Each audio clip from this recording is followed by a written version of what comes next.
दोस्तों, आदाब, सलाम, नमस्कार। आप देखना शुरू किए हैं आज फॉर जी टीवी नेटवर्क। मैं हूं इंतजार उल्लाह। आज के इस खास वीडियो शो में हम बात करेंगे स्वास्थ्य मंत्री निशांत कुमार के बारे में। बिहार के पूर्व मुख्यमंत्री नीतीश कुमार के बेटे निशांत कुमार व जेडीयू की उन रणनीतियों के बारे में जिसकी चर्चा खूब हो रही है। जेडीयू के सियासी गलियारों से जो खबरें आ रही है उसके अनुसार निशांत कुमार अपने पिता नीतीश कुमार की खाली हुई विधान परिषद सीट से चुनाव नहीं लड़ेंगे, या यूं कहूं कि नीतीश कुमार की खाली हुई सीट से विधान परिषद नहीं जाएंगे निशांत कुमार। एमएलसी चुनाव में जेडीयू का जो प्लान आया है उसकी खूब चर्चाएं हो रही है। क्या है जेडीयू का पूरा प्लान और क्यों निशांत कुमार अपने पिता की खाली हुई सीट पर से एमएलसी नहीं बनेंगे, हम टू द पॉइंट आपको बताने जा रहे हैं। आप ध्यान से सुनिएगा, समझिएगा और जेडीयू की इस रणनीति के बारे में क्या समझ रखते हैं, आप अपना सुझाव भी कमेंट बॉक्स में जरूर दीजिएगा। दोस्तों, बिहार विधान परिषद की 10 सीटों पर चुनाव व उपचुनाव होना है, जिसके लिए सियासी शतरंज अभी से ही बिछाए जाने लगे हैं। 18 जून को 9 सीटों पर चुनाव व 1 सीट पर उपचुनाव होने हैं। सम्राट सरकार में स्वास्थ्य मंत्री निशांत कुमार को जेडीयू एमएलसी बना सकती है जरूर, लेकिन पूर्व मुख्यमंत्री नीतीश कुमार के इस्तीफे से खाली हुई सीट से विधान परिषद नहीं भेजेगी। क्या है कारण, आइए बात करते हैं। दोस्तों, निशांत कुमार अभी किसी भी सदन के सदस्य नहीं है। ऐसे में आगामी चुनाव में उनके विधान परिषद में जाने की पूरी संभावना है। हालांकि अभी उम्मीदवारों की लिस्ट जारी नहीं हुई है। संभावित उम्मीदवारों के लिए मंथन जेडीयू के अंदर जारी है। जो जेडीयू के अंदर से बातें छनकर आ रही है, जो जानकार कह रहे हैं, उनकी बातों पर भरोसा करें तो आप जान लीजिए कि पूर्व मुख्यमंत्री नीतीश कुमार के इस्तीफे से खाली हुई सीट से निशांत कुमार को नहीं भेजा जाएगा, बल्कि किसी दूसरे सीट से उन्हें एमएलसी बनाया जाएगा। दोस्तों, बिहार विधान परिषद की जिन 10 सीटों पर चुनाव व उपचुनाव होना है वे विधानसभा कोटे की हैं।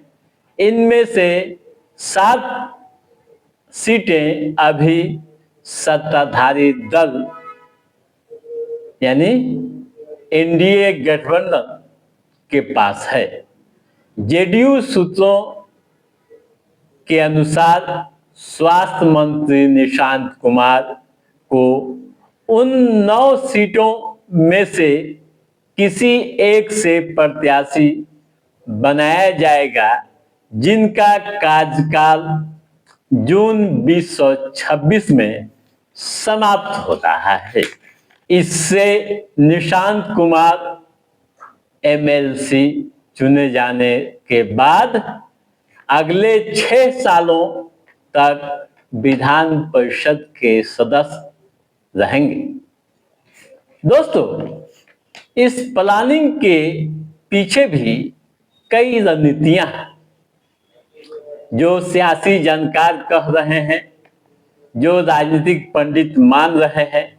उनकी बातों पर भरोसा करें तो आप जान लीजिए कि 6 सालों के लिए विधान परिषद का सदस्य बनाने के पीछे पार्टी की कई अहम रणनीतियां हैं, जिसमें पार्टी व संगठन को मजबूत करना, यानी 6 साल तक अगर लगातार निशांत एमएलसी रहेंगे तो संगठन पर भी उनका पूरा फोकस रहेगा, विशेष ध्यान होगा।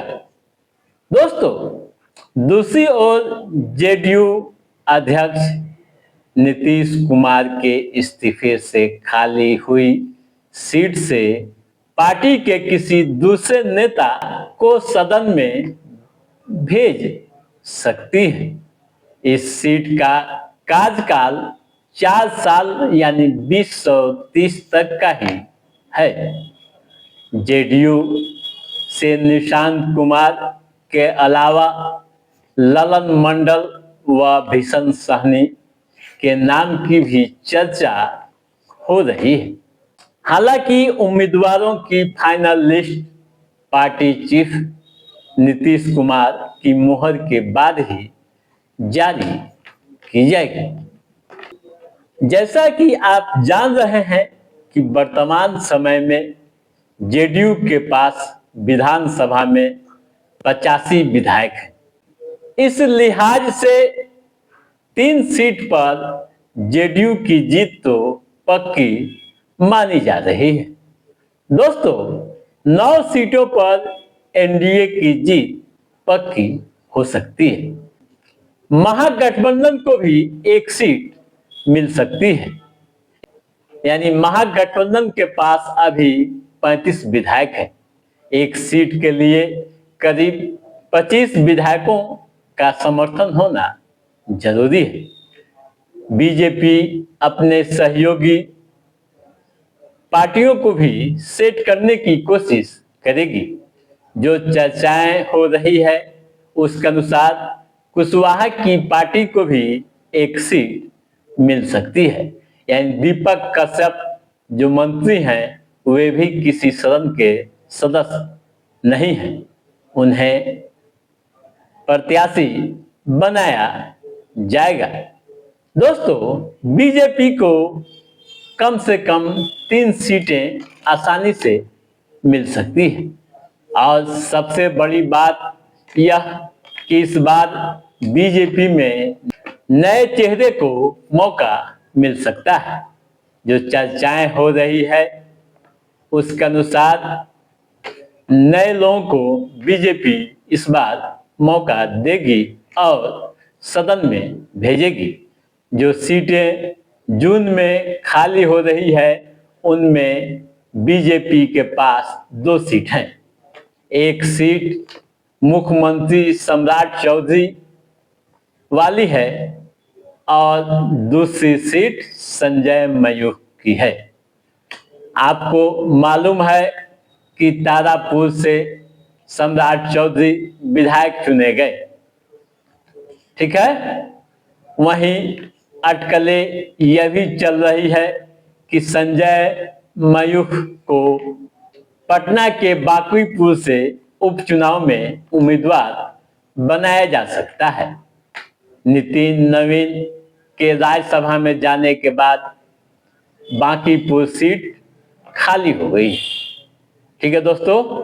तो आप समझ गए होंगे तमाम तरह की बातें कि एमएलसी चुनाव को ले जेडीयू की क्या है रणनीति और किस तरह की सियासी बहसें हो रही।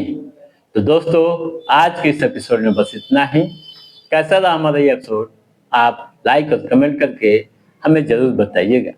यदि आपने हमारे चैनल को सब्सक्राइब नहीं किया है तो सब्सक्राइब भी कीजिएगा, ताकि इस तरह की महत्वपूर्ण जानकारियों से संबंधित, राजनीतिक गतिविधियों से संबंधित जो भी कोई अपडेट हो उसे हम समय समय पर आपके बीच पहुंचाते रहेंगे। तब तक आप अपने दोस्त को दीजिए इजाजत।